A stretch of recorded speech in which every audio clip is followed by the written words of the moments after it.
Yes welcome back children. अब हम लोग मिरर फॉर्मूला देखने जा रहे हैं कॉनकेव मिरर के केस में। ये मैंने कॉनकेव मिरर का डायग्राम बनाया हुआ है। अब इसमें डायग्राम में देखिएगा कि ए बी ऑब्जेक्ट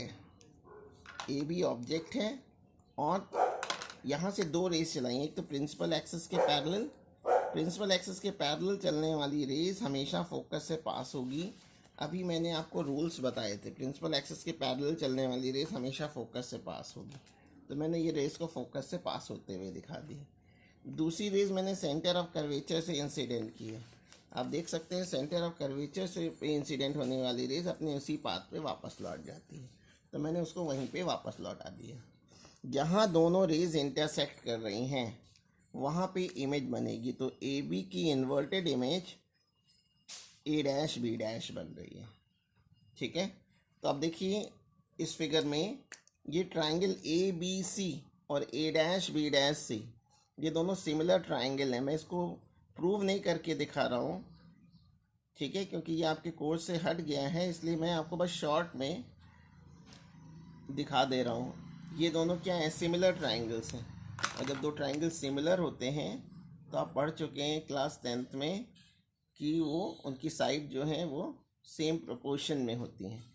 यानी ए बी ले लें, पहले ऑब्जेक्ट का परपेंडिकुलर अपॉन इमेज का परपेंडिकुलर, फिर बी से सी तक की distance base upon B dash C. इसका मैं इक्वेशन 1 ले रहा हूँ। अब मैं इन दोनों ट्राइंगल की बात कर रहा हूँ, एम एन एफ और A dash B dash F भी सिमिलर है, तो सिमिलरली करके लिख दे रहा हूँ कि triangle M N F is similar to triangle A dash B dash F.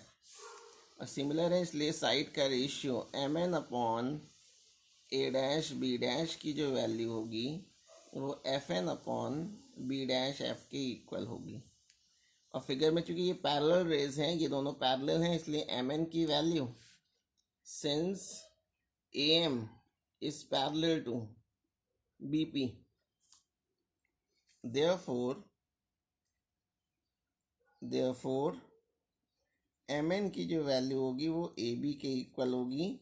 तो मैं रख दे रहा हूँ, इसमें रख दूँ तो क्या आ गया, A B upon A dash B dash is equal to आ गया F N upon B dash F. अब इक्वेशन 1 और 2 में आप देख सकते हो कि एल एच एस सेम है, तो मैं इसमें राइट हैंड साइड को इक्वेट करने जा रहा हूँ। अब राइट हैंड साइड को मैं इक्वेट कर रहा हूँ, तो from 1 and 2 B C upon B dash C equal हो गया F N upon B dash F. Children, spherical mirror के केस में सारी डिस्टेंस को पोल से मेजर करते हैं, तो हमको बी सी की वैल्यू भी पोल के टर्म में लिखनी है। तो बी सी को मैं क्या लिख सकता हूँ, लिख सकता हूँ B P minus C P. Diagram में देख सकते हैं आप, B P minus C P हो गया B C. Similarly B dash C को लिख सकता हूँ C P minus B dash P. N P के बहुत क्लोज होता है, तो एफ एन को एफ पी के इक्वल लिख सकते हैं। अब बी डैश एफ को भी पोल के टर्म में लिखना है, तो इसको लिख देंगे B dash P minus F P. अब कैसे सारी चीज़ें इस कॉनकेव मिरर के लेफ्ट साइड में हैं और लेफ्ट साइड में नेगेटिव एक्स एक्सिस होती है, तो सबको मैं नेगेटिव ले रहा हूँ। बी पी ऑब्जेक्ट की डिस्टेंस है, ऑब्जेक्ट की डिस्टेंस को आप क्लास 10th में पढ़ चुके हैं, यू सिंबल से लिखते हैं। C P radius of curvature है माइनस आर, और आर की वैल्यू 2f के इक्वल होती है।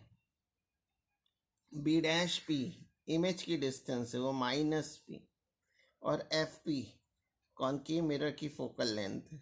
ये सारी वैल्यू मैं इक्वेशन 3 में सब्स्टिट्यूट कर रहा हूँ with sign. Therefore from 3 we gate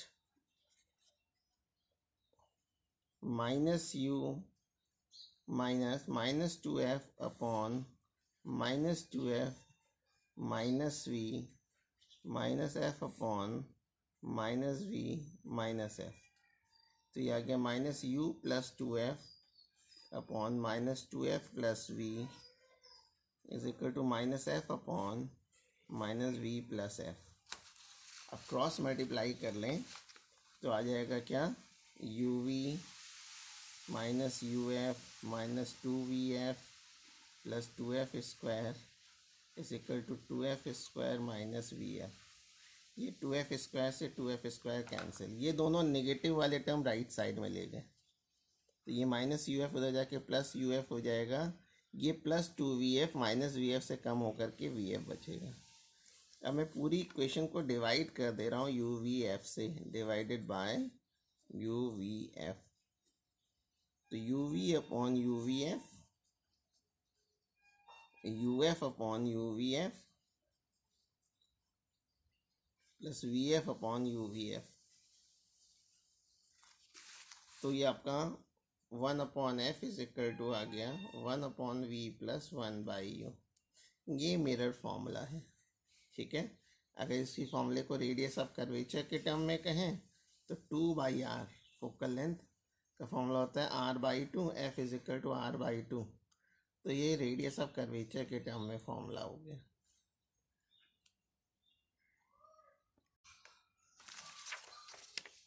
ये चिल्ड्रन लीनियर मैग्निफिकेशन अगली हेडिंग है। लीनियर मैग्निफिकेशन क्या होता है? स्फेरिकल मिरर से जो इमेज बनेगा उसका साइज और जो ऑब्जेक्ट होगा उसके साइज का रेशियो लीनियर मैग्निफिकेशन कहलाता है। तो इसी से इसको डिफाइन भी करते हैं कि the ratio of size of an image to the size of an object formed by a spherical mirror is called linear magnification of a spherical mirror. Small m symbol से लिखते हैं। तो इसका फॉर्मूला होता है h dash upon h। h dash image का size है, h object का साइज है, और u v के टर्म में होता है m is equal to minus V upon U. अब ये याद रखिएगा कि अगर m की वैल्यू पॉजिटिव है बच्चों, m की वैल्यू अगर पॉजिटिव है तो उस केस में इमेज जो होगा वो वर्चुअल होगा और इरेक्ट होगा। अगर यहीं पे m की वैल्यू नेगेटिव है तो इमेज रियल एंड इन्वर्टेड। अगर m की वैल्यू 1 है तो इमेज सेम साइज का बनेगा। अगर m की वैल्यू ग्रेटर देन 1 है तो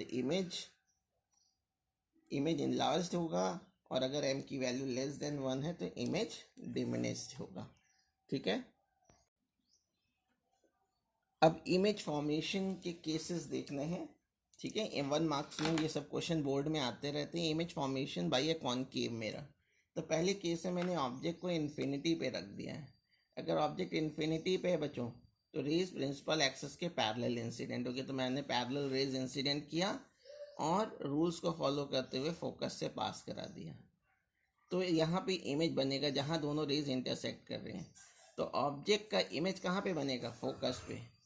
तो पोजीशन तो हो गई एट द फोकस, और इमेज का साइज देखिए पॉइंट साइज इमेज बनेगा। और जब भी रेज एक्चुअल में कट करते हैं तो इमेज रियल होता है, और रियल इमेज हमेशा इन्वर्टेड होता है। तो ये तीनों चीज़ें आपको इसी ढंग से पढ़नी है, नेचर, साइज और पोजीशन। अगर सपोज कीजिए ऑब्जेक्ट जो है सेंटर ऑफ कर्वेचर और इन्फिनिटी के बीच में हो, object is beyond centre of curvature, ये सेंटर ऑफ कर्वेचर, इसके बाहर मैंने ए बी ऑब्जेक्ट को रख दिया, ठीक है। तो अभी जो मिरर फॉर्मूला प्रूफ किया था उसी तरह से जो इमेज बनेगा वो सेंटर ऑफ कर्वेचर और फोकस के बीच में बनेगा, ऑब्जेक्ट से छोटा बनेगा यानी डिमिनिश्ड बनेगा, और रियल और इन्वर्टेड तो बनेगा ही बनेगा क्योंकि रेज एक्चुअल में कट कर रही हैं।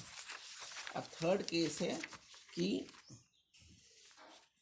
At the centre of curvature, अगर इमेज सेंटर ऑफ कर्वेचर पे रखा हुआ है, अगर image object centre of curvature पे रखा हो तो इमेज भी सेंटर ऑफ कर्वेचर पे बनती है, सेम साइज की बनती है और रियल एंड इन्वर्टेड होती है।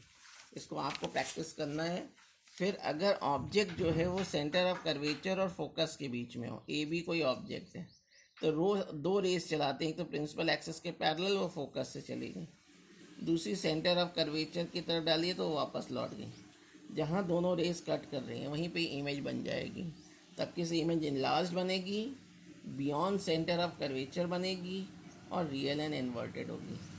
अगर आप फोकस पे ऑब्जेक्ट को रख दें, ऑब्जेक्ट को मैंने फोकस पे रख दिया, दो रेस चलाई, एक प्रिंसिपल एक्सिस के पैरेलल फोकस से चली गई, दूसरी सेंटर ऑफ कर्वेचर पे, तो वो पैरेलल निकल गई, ठीक है ना। तो ये दोनों रेस पैरेलल जा रही हैं, ये इसलिए हम सपोज कहते हैं ये इन्फिनिटी पे कट करेगी। तब किसी इमेज इन्फिनिटी पे बनेगी, इमेज इनलार्ज्ड होगा, रियल और इन्वर्टेड होगा। ये लास्ट के सबसे इम्पॉर्टेंट है। अगर ऑब्जेक्ट फोकस और पोल के बीच में हो तो तो ऑब्जेक्ट या फोकस और पोल के बीच में से दो रेस फेस चलाएंगे, एक प्रिंसिपल एक्सिस के पैरेलल, वो फोकस से चली गई, दूसरी सेंटर ऑफ कर्वेचर से इंसिडेंट किया है तो वैसे ही निकल जाएगी।